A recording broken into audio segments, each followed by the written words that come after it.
obrigado mesmo por ter vindo. O mundo tá em chamas, né? Não tá em chamas de verdade. Quer dizer, tem uma galera jogando fogo no pneu ali. Isso eu vi. Tem um e outro. Ontem eu fui para Ribeirão Preto, depois do Linha de Frente, na Jovem Pan. A estrada estava bem tranquila para carro de passeio.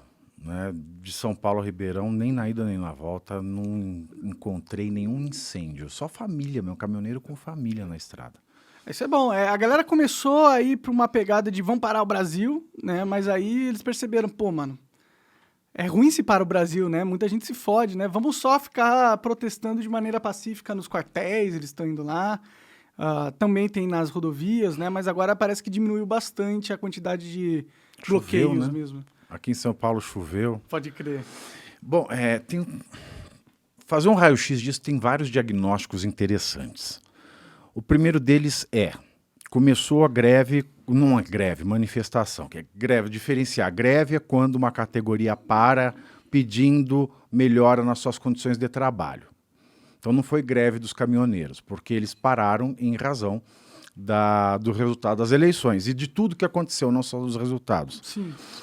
Então é uma manifestação. Total. Uma manifestação, não é greve, é manifestação. Aí ficou caminhoneiro quando para, a economia brasileira, a riqueza do Brasil para, porque, maldito Juscelino, o nosso meio de escoamento é quase que exclusivamente rodoviário. Sim, o que é estrategicamente para um país muito burro. Não, Juscelino foi realmente uma desgraça nesse sentido. Bom, analisando isso, então para de ter abastecimento, as pessoas não conseguem mais viajar, você tem uma série de problemas com insumos, não só de alimento, mas do próprio combustível hospitalar, ou seja, é um efeito cascata muito grande. Aí o que aconteceu? O Alexandre de Moraes, sempre ele, né? Líder supremo do Brasil. Líder supremo do Brasil livre. do Brasil democrático. A Alemanha Oriental era chamada de República Democrática Alemã, né? Quando ela estava nas mãos da União Soviética, mas tudo bem. Democracia no nome não quer dizer muita coisa. Sim. Bom, aí ele decidiu que a Polícia Rodoviária não está fazendo nada. Tem que tirar esse pessoal de lá. Aí chamou Nachincho, o diretor-geral, falou, se você não fizer nada, você vai ser suspenso e vai ter multa de 100 mil para quem descumprir a minha ordem. E ainda vai poder usar o choque da minha mãe ligando, ela ligou o dia inteiro hoje, mas eu falo com ela depois. Tá, ela sempre tá. Minha mãe tá preocupada também.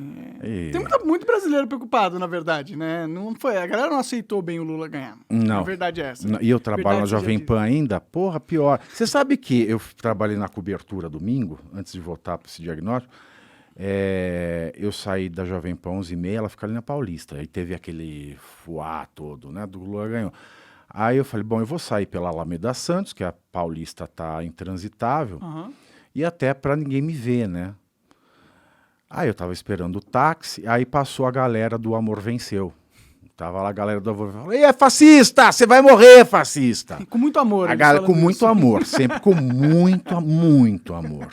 Um amor, mas nem isso aqui, se fosse eu estava mais feliz. Bom, mas no diagnóstico. Aí pode usar o choque se o pessoal não quiser sair, se o meliante não quiser sair.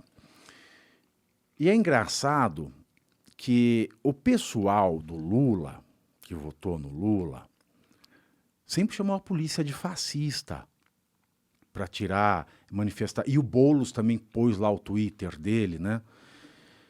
O Boulos parece aquele comediante, né, que faz na Multishow, aquele gordinho, eu esqueci o nome dele. Pô, mas eu vou lembrar, ele faz o Filho Traficante do Tô de Graça. Eu vou lembrar. Paulo Serra, né? Não é. É um que tem a língua... Mas eu vou lembrar, já vou falar. Bom, enfim, o Boulos falou assim, se fosse o MST ou o MTST, a polícia já tinha tratado mal antes. Bom, isso é verdade, digamos assim, né? Mas vamos lá. Por que agora eles querem a polícia? Primeiro, porque é do contra, né? A gente gosta de ver o rival sofrendo tudo aquilo que a gente não acha que merece sofrer. Sim. Esse é o primeiro ponto do pensamento de time.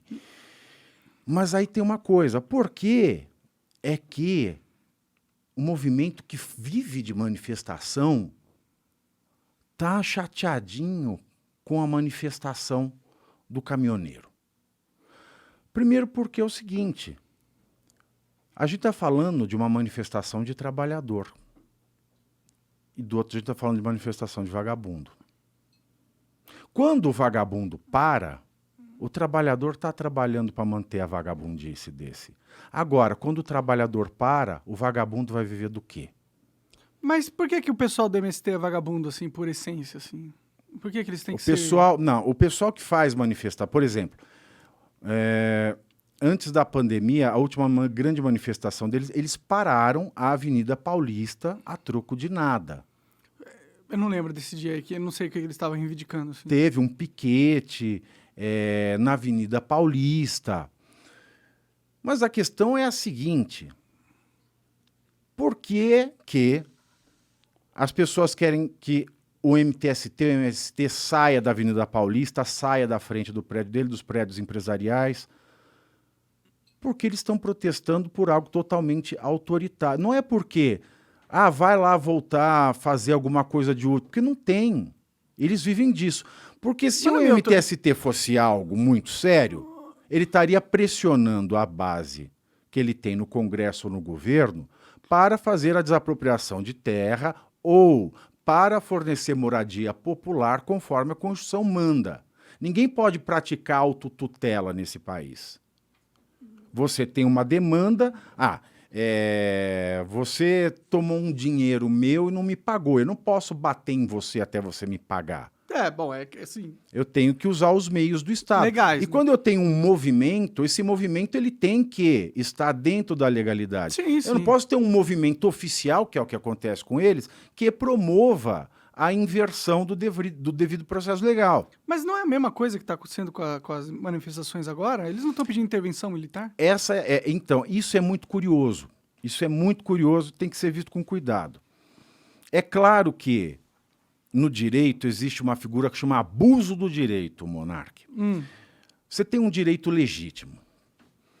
Por exemplo, eu tenho o direito de construir o que eu quiser na minha propriedade. É um exemplo clássico da doutrina francesa do século XIX.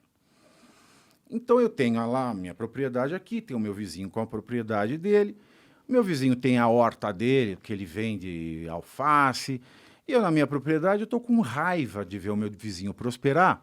Então eu ergo um pilar de madeira gigantesco só para bater sombra na plantação do vizinho. Eu estou no meu direito legítimo, a propriedade é minha, eu construo o que eu quiser ali. Mas aquilo só prejudica alguém. Então, é um direito legítimo, mas exercido de maneira abusiva, e todo direito, mesmo que legítimo, exercido abusivamente, se torna um ato ilícito. Esse é o abuso do direito. Toda manifestação que quer causar um impacto na sociedade causa algum tipo de prejuízo. Porque senão você fica em casa, você fica igual o Che Guevara de apartamento, que é aquele cara que fica achando que vai matar o Mussolini com tuitada. Bom. Então, para você fazer uma manifestação, é o que mais tem. Eu falo que você tem estúpido dos dois lados. Você vê, tem gente na manifestação hoje, lá no Sul, em Santa Catarina, se não me engano, fazendo saudação nazista enquanto cantava o hino nacional. É o famoso nazista caboclo. É aquele que Hitler já teria matado antes dele falar oi. Dizem que tem uma saudação militar que é parecida, né? Aí começa, entra naquele que, mas tudo bem. Aí a disputa da narrativa. Né? Pra que fazer uma coisa? É só pra criar, é só pra causar, entendeu? Não precisava, não precisa né? fazer. Não precisava. Exatamente. Pra eles é ruim. Aí, do outro lado, tem o Che Guevara de apartamento. Nós chegamos em que lugar? Nenhum. Mas voltando à questão que você me fez. Por que o dos caminhoneiros agora é diferente? Toda manifestação causa impacto se ela quer chamar a atenção das autoridades. Mas esse impacto, ele não pode ser um impacto criminoso. Por exemplo, eu quero me manifestar e a minha manifestação tem que agredir alguém em praça pública. Não pode. Sim. Agora, o que o caminhoneiro tem feito no Brasil, tirando a paralisação os imbecis que queimam pneu, estão fazendo realmente arruaça, que não é a regra, felizmente não é a regra, eles estão parando de trabalhar, deixando o caminhão encostado com um espaço para passar veículo de passeio, ambulância e ônibus intermunicipal. O maior problema dessas manifestações era proibir as pessoas de irem e virem. Exato. Então, assim, as pessoas, quando está ok... Agora, uma manifestação do MTST, do MST, é para ocupar o espaço público para que ninguém possa ocupar mesmo. Então não tem meio termo. Você não pode entrar, no último que teve na Paulista, você não podia entrar para... eu vou entrar, tem horário para trabalhar. Foda-se. Não pode, está ocupado, está dominado. Segundo, eles fazem isso para qualquer motivo. Eu vou desligar, porque senão eu não vou ter condição de falar. Agora, nesse caso do caminhoneiro, o que aconteceu? Nós tivemos algo inédito no Brasil. É por isso que é difícil falar, né, que eles não têm razão. O que aconteceu na eleição? O Lula ganhou, ok, mas não é só isso. O Lula poderia ter ganhado ou perdido. O problema é que no processo eleitoral a gente teve afrontas descaradas à democracia brasileira. Isso é inegável. Aí você olha o STF. Uma hora não pode prender antes do trânsito julgado. Depois pode. Depois, quando chega a vez do Lula, não pode mais. Primeiro, é o mesmo texto, é a mesma Constituição, desde 88, é um artigo que não foi mexido. 88, 30, menos de 40 anos é o mesmo texto. Como é que pode, não pode, pode de novo e não pode mais uma vez? Como que o texto é o mesmo, a interpretação o texto é o mesmo, né? A realidade e muda é a pelas mesma. mesmas pessoas que interpretaram. Exatamente. Nesse último caso foram as mesmas pessoas. Esse é um exemplo. Depois um outro exemplo. Em 2009 o STF revogou, né, ele falou que a lei de imprensa, que era de 67, não foi recepcionada totalmente pela Constituição. Que a Constituição, ela garante a liberdade de expressão, ela não modula, qualquer tipo de modulação tem que ser feita pelo Congresso Nacional, de acordo com a Constituição, e quem faz uma modulação é só o Congresso, porque o Judiciário não pode criar regras. Bom, esse problema está aí desde 2009. 2009 derrubaram a lei. Não pode ter. E o que a lei de imprensa falava antes? Ela punha regras para responsabilizar a imprensa. Ela fala, se falar mal de autoridade, tem que pagar tanto. Que é absurdo, né? Aí derrubou em 2013, 13 anos depois, o número é muito engraçado, né? Muito cabalístico e muito... É uma coincidência muito grande. Chega na época da eleição... E veja, a fake news nós estamos discutindo no Brasil já faz 5 anos. Não é um assunto de agora. Começou a eleição agora, o que eu vou fazer com a fake news? Sim, sim. Isso já podia estar decidido lá atrás. Mas o Congresso não fez nada. Aí chega nesta eleição, o que faz? O mesmo ministro, que foi o caso da Carmen Lúcia, que derrubou a lei de imprensa falando que o cala-boca já morreu, nessa falou, olha, o cala-boca já morreu, mas deixa ele falar um pouquinho. Porque se nada daquela lei era recepcionado, o que foi montado no TSE, que foi a verdadeira comissão da verdade, chegou a denúncia, não vou nem citar, já vou mandar, já tomei a decisão. Além de você ferir o devido processo legal, que aí ferir o processo legal, acabou com o Estado de Direito, acabou a democracia. Se eles podem passar por cima da Constituição, já era. Né? Aí então volta agora esses dispositivinhos lá da lei de 67 que eu derrubei há 13 anos atrás. E o povo assistindo isso. Eles fazendo isso à luz do dia, debaixo de um poste ligado. Sem corar. Terceiro ponto. A lei eleitoral fala que o TSE só pode fazer resolução sobre as eleições regulamentando regras feitas pelo Congresso. Porque o Congresso só pode fazer regra até 1 ano antes. Se ele fizer um dia a menos que 1 ano antes para valer na próxima eleição, não vale, é inconstitucional. E as resoluções, que não criam regras, só regulamentam as regras, elas podem ser feitas até o dia 5 de março. E a última grande resolução que deu poderes ao TSE foi da 2ª semana de outubro. E o povo vendo isso. Antigamente, eu não sei se isso acontecia, mas não tinha isto aqui. O povo não ficava sabendo. Sim, Fez, aconteceu. Para você saber de um processo contra um candidato, de uma coligação de outra, você tinha que ser advogado. Você ia lá no fórum, apresentava a carteira do OAB e tem processo ainda que se você não fosse o advogado do caso, você não via. Hoje todo mundo vê tudo a qualquer hora. Pode crer. Então eles fizeram esses 3 movimentos Como insanos. que eles têm coragem? Como que eles podem, eles sabem que eles vão... Eu faço a mesma pergunta.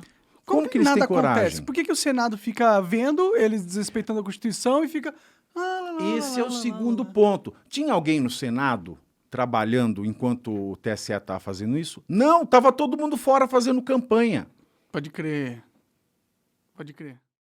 Você acaba de assistir um corte do Monarch Talks. Agradeço demais, mas se você quiser ver o vídeo na íntegra e acompanhar ao vivo todas as transmissões, você tem que ir lá no rumble.com/monarch para não perder nada. Segue a gente lá.